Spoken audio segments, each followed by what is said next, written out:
Be careful, little ears, what you hear. Christian music in the 21st century. In the spring of 2012, on my way to school one morning, I heard the faint whispering of the Christian radio station playing in the background. As I focused in on the lyrics, I was shocked and rather disturbed at what I was hearing. I turned the volume up and said to my mom, "Do you hear this? This is blasphemy." As we listened in, we could hear a song called "If I Was Jesus" by Baumann. The lyrics are, "If I was Jesus, I'd have some real long hair. A robe and some sandals is exactly what I'd wear. I'd be the guy at the party turning water to wine. Yeah, me and my disciples, we have a real good time." Since that spring day in 2012, when I heard "If I Was Jesus," I have come to appreciate and desire beautiful, true, and theologically sound Christian music. Not only have I had the yearning for good Christian music, but I have noticed less of it than I've ever noticed before. I can only hope that this thesis will bring about a theological revolution in my spheres of influence. After Constantine declared Christianity to be the official religion of the Roman Empire when Christianity was in its youth, many churches had vibrant worship. One of the first kinds of Christian music was called Gregorian chant music, named after Pope Gregory the Great. About 200 years later, we start to see less monophonic or single-melodied music and more polyphonic music, meaning two or more complementary melodies. In this music is a little-known world of beauty. This music was designed after the music of the spheres and was written in a similar form to the Greek mythology in invoking a higher inspiration. When the Renaissance began, the simplistic virtues of Greek and Roman styles moved from polyphony to one harmonized melody, and the world began to see the increased importance and popularity of secular music. Up to this point in history, there was still a greater inspiration for most of the music written. No doubt that there was music with bad theology, music that could not be called beautiful, and music that did not seek the truth. But for the most part, music did still resemble the classically Christian standard of music. However, an age of enlightenment arose and offered another influence. Sir Francis Bacon, an author, statesman, and scientist, became well known for his scientific endeavors. His work with the scientific method has made him still famous today. Bacon could be called the father of empiricism. Empiricism is the belief that knowledge comes only from what you can observe or prove. As we can imagine, this caused quite a cultural upheaval. This point in history marked the beginning of an age of reasoning, debating, and knowledge as God. One problem with the way of thinking that knowledge is all important is that the population will start to think that knowledge can replace God. This idea doesn't just affect the scientific part of the community, but the entire world. When the population has such a shift in worldview, music, art, drama, and literature are all affected. The Enlightenment actually extends through today, and its effects can still be seen. The new idea started to be played out in culture through self-fulfilling language, music, art, and vocation. The effect of the Enlightenment was so vast that this new culture spread worldwide. Music lost its purpose and inherent meaning to a personal, self-pleasing interpretation. Before the Enlightenment, little to no music existed for such a purpose. Music was inspired by and written for someone greater than the one who sang it. Even today, we see the effects of the Enlightenment at a greater level than at any time before. Today, music, whether Christian or not, has little value because people are supposed to give it the meaning that they perceive it possesses. Due to the lack of theology, beauty, and truth-saturated lyrics of the Enlightenment age music, society knows very little Christian music. Of course, there are Christian men and women who are very talented and interested in singing to Jesus. But is that the best our Christian society can do? Music lacking in powerful theology and beauty can hardly claim any religion except secularism. As we observe the shifts of worldview as portrayed by music, let's look at music through the criterion that we observed in the classically Christian standard. It must be deeply rooted in sound Christian theology, it must be beautiful and true, and it must have prevailing language. Without these characteristics, society is stripped bare of any sense of God. I will be arguing that Christian music has been degraded both by the influences of secularism and Christians. My three arguments will be that Christian music has recently been degraded by Christian artists who do not maintain or uphold a classically Christian standard, that the Enlightenment had a detrimental effect on the worldview of Christian artists or songwriters, and that the influence of today's modern secular culture has played a role in the degradation of Christian music. Both secular and Christian cultures play a role in the degradation of Christian music. I will be defining classically Christian as a standard which requires good theology, beautiful lyrics and melodies, and is true. I will be using my own definition of degradation, which is the gradual reduction of the use of an object, especially in theology, style, and purpose. I will be defining good theology on two terms: theology that is a true foundation, and theology that is found in direct correlation in its context in the Bible. Christian music has been degraded over the decades by Christian artists who do not maintain or uphold a classically Christian standard. Examples of songwriters with weak theology can be heard on any array of local Christian radio programs. The theologically weak songs are causing the people that historically embodied the Christian culture to lose their vibrant worship and exchange it with feel-good, I love Jesus music. The harm and a lack of powerful theology is that those who do not have a consistent source of truth, such as a church family or someone to keep them accountable, are left floundering in mediocre theology. A lack of powerful theology weakens faith, mind, and desire for and understanding of the truth. I am not saying that all songs with weak theology are completely false, but that they are not beneficial to spiritual growth. There are many examples of true, yet theologically weak Christian songs.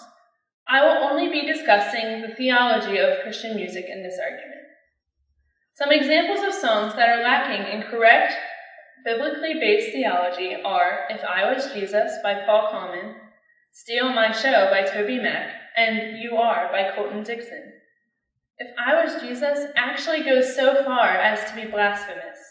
Not only does Paul Baumann say, if he was Jesus, he also says many false things about Jesus that cannot be supported by the Bible.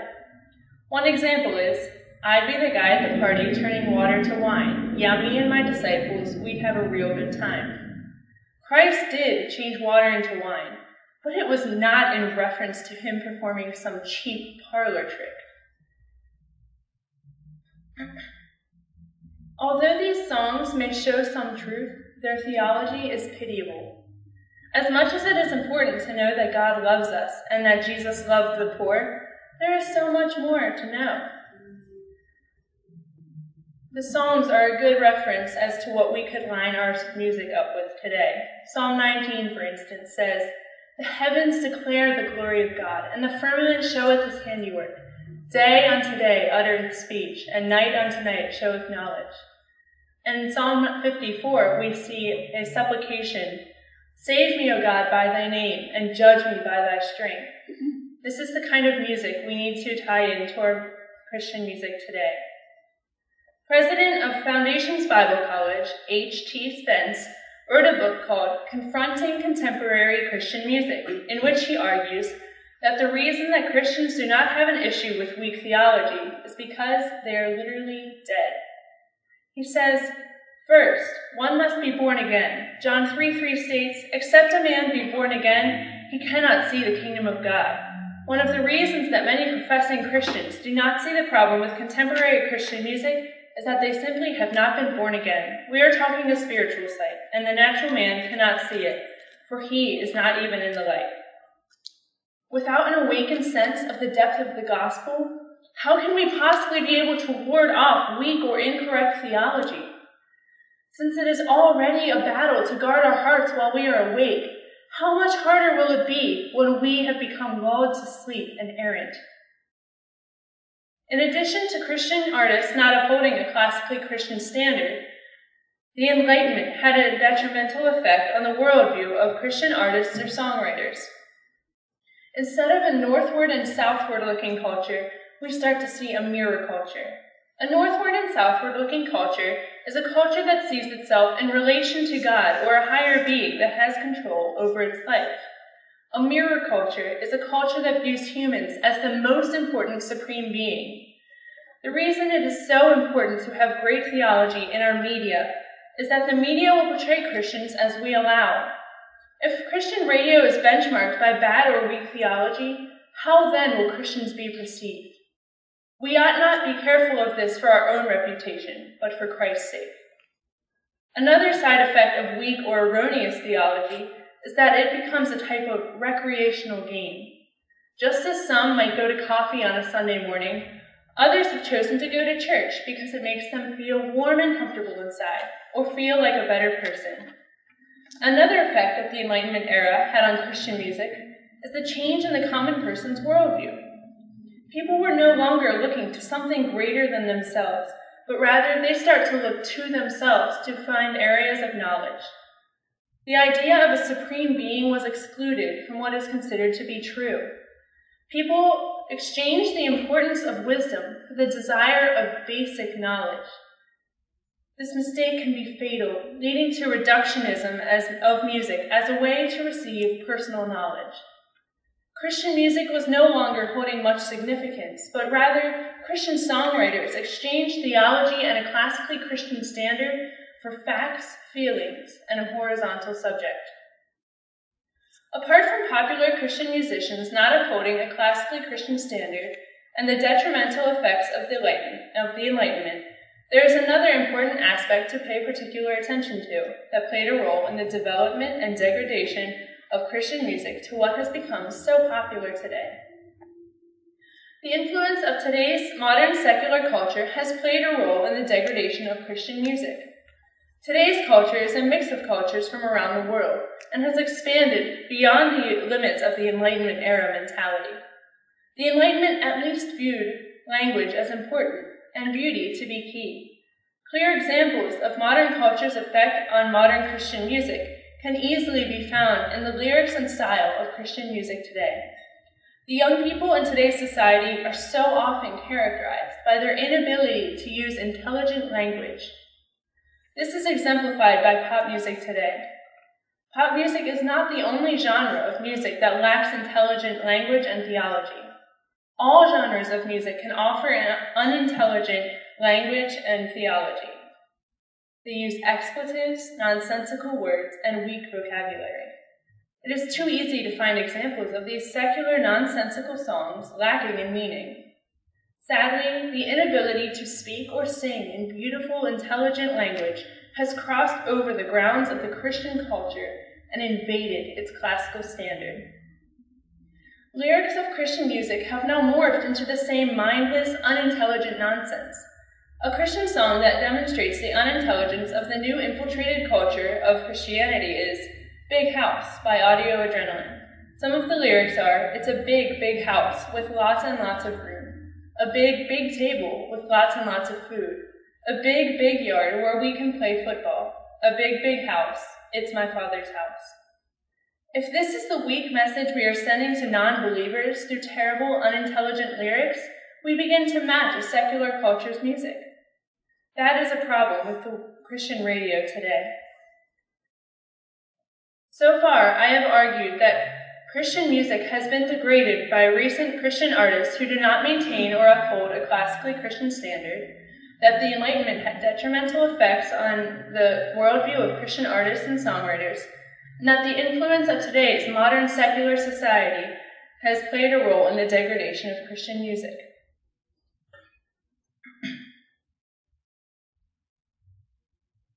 Although there are many arguments in support of my thesis, Some may oppose my thesis by saying that Christians have not played any role in the degradation of Christian music. After all, they are the ones writing it. The people that hold this view might say that in reality, Christians are okay to pass the blame from secularism and certain secularists because of the secular culture shift away from the classically Christian standard. While it is true that secularism has played a large role in the degradation of Christian music through cultural shifts, Christians are not free of blame. The problem is not that Christians are fighting rudely, but rather that Christians have become submissive to the cultural sways, apathetic, unable to see the original Christian culture they came from. Dietrich Bonhoeffer, a Lutheran pastor in 20th century Germany, once said in his work, Meditating on the Word, "To be silent does not mean to be inactive. Rather, it means to breathe in the will of God, to listen attentively and be ready to obey. And silence in the face of evil is itself evil. God will not hold us guiltless. Not to speak is to speak. Not to act is to act."